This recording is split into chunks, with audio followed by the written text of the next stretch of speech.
करिब 17औं शताब्दीमा मल्ल राजवंशीको शासनकालदेखि भक्तपुरमा जुजुधौ बनाउने परम्परा चल्दै आएको छ।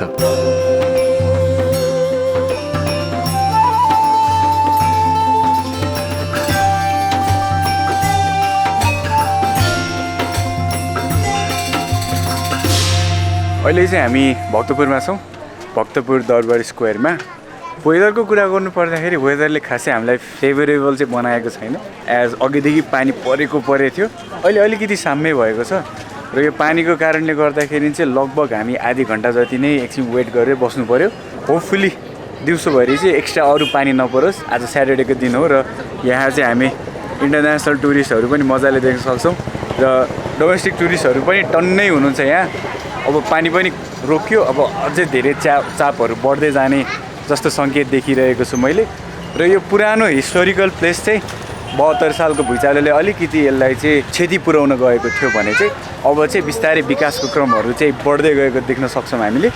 आज हामी भक्तपुर आउनुको मेन उद्देश्य भनेको चाहिँ हामीलाई हाम्रो नेपाली कल्चरको one of the favourite dish Jujudhau the king of योगर्टको बारे चाहिँ ओरिजिनालिटी, यो कहाँबाट सुरु भयो र यो आजभन्दा 100 वर्ष अगाडि कस्तो थियो र 50 वर्ष अगाडि कस्तो थियो र अहिलेको समयमा कस्तो छ र भोलिको समयमा हामीले के एक्सपेक्ट गर्न सक्छौँ यो डिस भनेर चाहिँ आज हामी जान्ने प्रयासमा छौँ। So Jujudhau the king of yogurt, भक्तपुरको जुजुधौको कथामा तपाईँहरूलाई आज स्वागत छ। ओके, हामी यहाँ खोज्दैछौँ अलिक पुरानो ठाउँ जहाँ चाहिँ जुजुधौहरू बेचिन्छ होइन। सो लेट्स सी, एक्सप्लोर गर्दैछौँ। ओके, यहाँ चाहिँ लड अफ प्लेसेसहरू छ जहाँ चाहिँ हजुरहरूले इजिली जुजुधौहरू पर्चेस गर्न सक्नुहुन्छ होइन। But we are looking for the oldest one. Jujudhau पाइने पुरानो पसल खोज्दै गर्ने क्रममा हामी भक्तपुरको गल्लीभित्र भुमरिन थाल्यौँ। लगभग एभ्री स्टोरमा चाहिँ you can find that Jujudhau. Heritage एरियाहरूमा आउँदाखेरि चाहिँ सबैभन्दा बेस्ट पार्ट भनेको चाहिँ हाम्रो कल्चरहरू झल्काइदिन्छ क्या, हाम्रो पास्ट कस्तो थियो। You can see this buildings होइन, यहाँ बेच्नलाई राखेको कुराहरू यहाँ हेर्दाखेरि हाम्रो पुर्खाहरूको होइन लाइफस्टाइल कस्तो थियो भनेर हामीले अनुमान पनि लगाउन सक्छौँ यो चिजहरूबाट।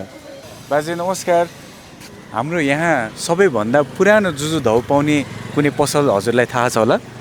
थाहा छैन। धन्यवाद बुवा। अलराइट, पुरानो। हेलो ब्रदर, हामी चाहिँ यहाँ जुजुधौको एकदम पुरानो पसल खोज्दैछौँ। यहाँ हजुरलाई थाहा छ होला कहीँ पाइन्छ होला त्यस्तो? जुजुधौ सुकुलगाईमा पाउँछ। कहाँनिर? यहीँ माथितिर, यता माथितिर साइडमा। हामीलाई चाहिँ एकदम पुरानो र अथेन्टिक प्लेस चाहिएको कि, सो त्यही भएर भाडामै आउँछ। माटोको भाडामै। अलराइट, सो ब्रदरले त भन्नुभएको छ ए ल उहाँले हामीलाई एसिस्टै गरिदिनुहुन्छ र कम लेट्स गो। रमेश त यहीँको लोकल हुनुहुँदो रहेछ र उहाँले हामीलाई जुजुधौ पाइने पुरानो पसलसम्म पुग्न मद्दत पनि गर्नुभयो। ब्रदरको नाम चाहिँ? मेरो नाम रमेश माताङ। ए हजुर अहिले यहीँको लोकल हुनुहुन्छ कि के काम? ए हजुर, हजुर हुर्किनु भएको मतलब जन्मिनु भएको यही प्लेस? यहीँ हो, यहीँ बस्ने, यहीँ हुर्किया। हजुरलाई जुजुधौ कतिको मनपर्छ? म त मनपर्छ। हजुर के अरे नेवार कम्युनिटीबाट बिलङ गर्नुहुन्छ राइट? सो हजुर नेवारै हो सबै। हजुर नेवार नै हो, त्यही हो। सो के अरे जुजुधौको महत्त्व चाहिँ कतिको छ हजुरको सगुनमा, खानाहरूमा अथवा? अब यस्तो हुन्छ, भएन भनेर कामै हुँदैन हामीलाई। अब चाहे एक्सेन्ट होस् चाहे जेसकै होस्, त्यो चाहिन्छ नि क्या दही हामीलाई, त्यही हो। अनि एक्सेन्ट हुँदा पनि मेरो ढौसँग लाउनु पर्छ क्या हाम्रो, त्यही भएर। सो आज चाहिँ नयाँ कुरा थाहा पाइयो है, जुजुधौलाई मेडिसिनको रूपमा पनि लिने रहेछ। ब्रदरको घाउ भएको थियो अरे, अनि उहाँले लगाउनु भयो अरे। सो अभियसली होइन, जुजुधौ भने प्रोबायोटिकहरू पनि भयो होइन। अब यसमा आफ्नो पेटको स्वास्थ्यको लागि राम्रो पाचन प्रणालीहरू राम्रो बनाउनलाई जुजुधौहरूको प्रयोग चाहिँ गरिन्छ। अब यो नर्मल दहीहरूबाट चाहिँ हुन्छ कि हुँदैन नि हजुरले गर्नुभएको प्रक्रियाहरू? यत्रो दहीले पनि हुन्छ। जुजुधौ नै चाहिन्छ भन्ने पनि छैन? सो जस्ट दही चाहिँ हुनु पऱ्यो राइट।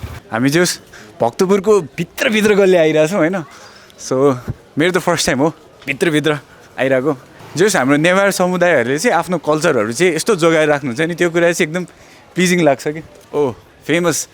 अलराइट, हामी चाहिँ यहाँ फेमस जुजु धाउ सेन्टरमा आएको छौँ। यहाँको लोकल दाइले देखाउनु भएको ठाउँ हो यो चाहिँ। उहाँ हुनुहुन्छ विष्णु भक्त सिन्दागोले।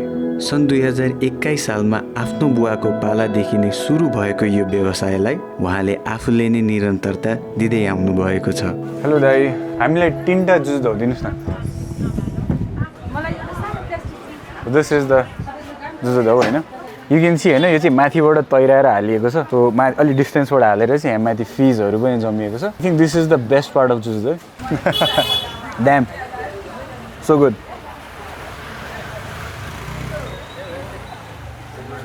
To rich in flavour.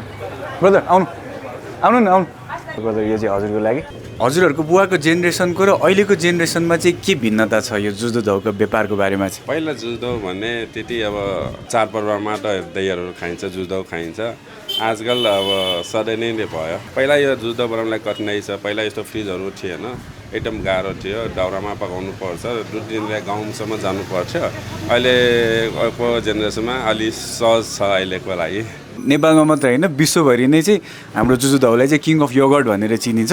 So यो चाहिँ एउटा एक किसिमले राम्रो चिज पनि है। हाम्रो टुरिस्टहरू पनि आउनुहुन्छ नि खोज्दै। अब यहाँ त जापानिज टुरिस्ट, नर्वेको चाइनिजहरू धेरै आउँछ। पहिला जापानिजहरू धेरै आउँछ, अहिले चाहिँ चाइनिजहरू धेरै छ। यसको त प्रख्यातै हो नि जुजु धाउ त। नेपालमा मात्रै क्या, बाहिर पनि प्रख्यात छ जुजु धाउ। अनि यो व्यवसाय चाहिँ अब हजुरको बुवाबाट पास अन भएर आयो, कतिको चाहिँ हजुरलाई चाहिँ यो व्यवसायले चाहिँ सन्तुष्ट गरेको छ त? सन्तुष्टि छु। यो व्यवसाय राम्रो गर्नुपर्छ, राम्रो अब ग्राहकहरूलाई चित्त बुझ्दै दिनुपर्छ। नराम्रो भने जुनै व्यापार पनि आफूले चाहिँ नै राम्रो गर्छु भन्ने आँट गरेपछि राम्रो हुन्छ। तर चाहिँ सन्तुष्टि छु यो व्यापारले, परिवार तानिरहेको छ अहिलेसम्म। विष्णु दाइको अनुसार पहिले व्यवसायमा केही हदसम्म कठिन भए तापनि अहिले भने जुजु धाउको माग बढ्दै आएको छ। यसैबीच हामीले पनि जिज्ञासा राखेर सोधिहाल्यौँ, पछि आउने पुस्ताहरूमा यसलाई लोप हुन नदिन र संरक्षण गराइराख्न हामीले के कस्ता कदमहरू अगाडि बढाउन सक्छौँ त? यो जुजु धाउ हामीले लोप नदिनको लागि हामीले चाहिँ नि अब यो पहिला चाहिँ छरिएर रहेको यो जुजु धाउ होइन, अहिले हामीले सङ्घ पनि बनाएको छ। एउटा सङ्कलन गरेर 2070 सालमा हामीले सङ्घ खडा गरेको चाहिँ यस्तो व्यवसायलाई चाहिँ नै परिपक्व गरेर पछिसम्म अर्को पुस्तालाई हस्तान्तरण गर्न सकोस् भनेर को लागि हामीले यो जुजु धाउ खडा गरेको छ कि समिति समूह बनाएको छ अहिले हामीहरूले। त्यसले कलेक्टिभ मार पनि लिएछौँ अहिले जुन अहिले पछिको पिँढीहरूको लागि चाहिँ यो जुन चाहिँ एउटा व्यवसाय राम्रो व्यवसाय हो यो, यसको लागि चाहिँ नि उनीहरूले अहिले पिएचडी के भन्छ आजकल होइन, त्यसको लागि पनि यसले स्टडी गरिरहेछ। हाम्रो जुजु धाउ व्यवसायहरूको अथवा छोराछोरीहरू यसमा लागि परिरहेछ। भनेपछि फ्युचर त ब्राइट छ है अझै पनि। एकदम ब्राइट, त्यो सबैभन्दा राम्रो कुरा हो। मलाई चाहिँ के लाग्छ नि, थ्याङ्कफुल्ली हाम्रो नेवारी समुदायबाट चाहिँ आफ्नो कल्चर चाहिँ एकदम जोगाउनुहुन्छ कि हजुरहरूले। जात्रादेखिबाट लिएर सानो सानो पूजापाठदेखिबाट लिएर आफ्नो कल्चरलाई चाहिँ एकदमै जोगाउने कोसिस, राइट? अनि त्यसरी नै जुजु धाउलाई पनि बचाउने हजुरहरूले जुन प्रक्रियाहरू गर्नु भइरहेको छ त्यो चाहिँ एकदम आउटस्ट्यान्डिङ नै हो क्या। किनकि यो लोप भएर गएको धेरै कुराहरू छ, हामीलाई थाहा पनि छैन। तर एटलिस्ट हामीलाई थाहा भएको कुराहरूलाई चाहिँ अब हामीले जानिसकेपछि चाहिँ हामीले चाहिँ बचाउनुपर्छ भन्ने चाहिँ हाम्रो पनि धारणा हो। अलराइट दाइ, हजुरको शुभ नाम? म जुजु धाउ यो भक्तपुर जुजु धाउ व्यवसाय सङ्घको उपाध्यक्ष हुँ। मेरो नाम विष्णु भक्त सिन्दागोले हो। मेरो पसलको नाम हो फेमस जुजु धाउ सेन्टर हो। म यो भक्तपुरमा चाहिँ अहिले यो पुरानो पसलमा सुकुल्लोमा छ। मेरो नयाँ पसल सलाघारीमा पनि छ। अनि यो दहीको विशेषता, दहीको महत्त्वबारे चाहिँ नि जुन हामीले जुन शुभ कार्य अथवा जुन बाहिर जाँदाखेरि हामीले सगुन लिएर जाने, टिका लगाएर जाने, हाम्रो भाइ टिका यो मुख हेर्ने सबैलाई चाहिने दही हो कि। दही चाहिँ एकदम साइडको हो कि यो। धेरै धेरै धन्यवाद दाइ। आगामी दिनहरूमा तपाईँलाई धेरै धेरै शुभकामना छ। यसरी नै हजुरको पसल अझै ग्रो हुँदै अरू ठाउँमा पनि पुगोस् होइन। अहिले मेन चाहिँ अहिले छोटकरीमा जस्तै हाम्रो बनाउने चाहिँ हजुरले आफै बनाउनुहुन्छ कि कुनै कम्पनीको थ्रुबाट लिनुहुन्छ कि? आफै अहिले भने जुन यो हाम्रो जुजु धाउ व्यवसाय भनेको हाम्रो यो घरायसी व्यापार हो कि, परिवार चलाएर राखेको व्यापार भएको हुनाले जुन अघि मैले भने जुन हाम्रो ह्यान्डमेडबाट बनेको जुजु धाउ र जुन अहिले यो मेसिनबाट बनाएर ल्याएको दहीलाई चाहिँ हामीले कम्पिटिसन गर्न सक्दैन कि। जुन कि उहाँले चाहिँ ह्यान्डमेडबाट बनाएको चिज हरेक जुनकै सामान भने अलिक महँगो हुन्छ र परिपक्व हुन्छ र मिठो र स्वादिलो जे पनि हुन्छ कि। धेरै धेरै धन्यवाद दाइ, भेटेर एकदम खुसी लाग्यो। अब यसो गरौँ, अर्को एउटा खाउँ होला। बबाल बाउले चाहिँ हाम्रो यो माटोको भाँडोमा चाहिँ पानी सोच्ने भएर दिस इज रियली थिक। हामीले त्यो बेसिक नर्मल दही भन्दा चाहिँ अलिकति थिक छ। बाहिर चाहिँ जस्तै हङकर्डहरू भनेर बेचिन्छ नि त्यसरी नै यसको टेक्सचर चाहिँ अलिक थिक छ, अलिक मसी मसी काइन्ड अफ अलिकति मसी मसी। त्यसले गर्दा पनि यसको टेस्ट चाहिँ अलिक धेरै नै इन्हान्स्ड फिल हुने क्या, रिच इन फ्लेभर टाइपको। So good. त्यसै किङ अफ योगर्ट भने हो त। हामी आज भक्तपुर आएका थियौँ जुजुधौको कथा खोज्न। यसको वास्तविक सुरुवात कहिले भयो भन्ने कुरा आज पनि पूर्ण रूपमा स्पष्ट छैन, तर यति भने पक्का छ जुजुधौ भक्तपुरको संस्कृति, परम्परा र पहिचानसँग पुस्तौँदेखि जोडिआएको छ। आज हामीले भेटाएका एउटा 62 वर्ष पुरानो पसल जहाँ जुजुधौ केवल एउटा व्यवसाय मात्र होइन, एउटा पुस्ताबाट अर्को पुस्तामा सर्दै आएको जिम्मेवारी रहेछ। समय बदलिँदै गएको छ, स्वादहरू बदलिँदै आएका छन्, तर केही मानिसहरू अझै पनि आफ्नो परम्परा र पहिचान जोगाउन मेहनत गरिरहेका छन्। सायद हामीले यसको सम्पूर्ण इतिहास पत्ता लगाउन सकेनौँ, तर हामीले एउटा कुरा बुझ्यौँ, संस्कृति केवल इतिहासमा बाँचेको हुँदैन, यसलाई जोगाइराख्ने मानिसहरूको मेहनतमा बाँचेको हुन्छ। यो जुजुधौको मात्र कथा होइन, यो भक्तपुरको एउटा सानो तर अमूल्य पहिचानको कथा हो। आजलाई यति नै।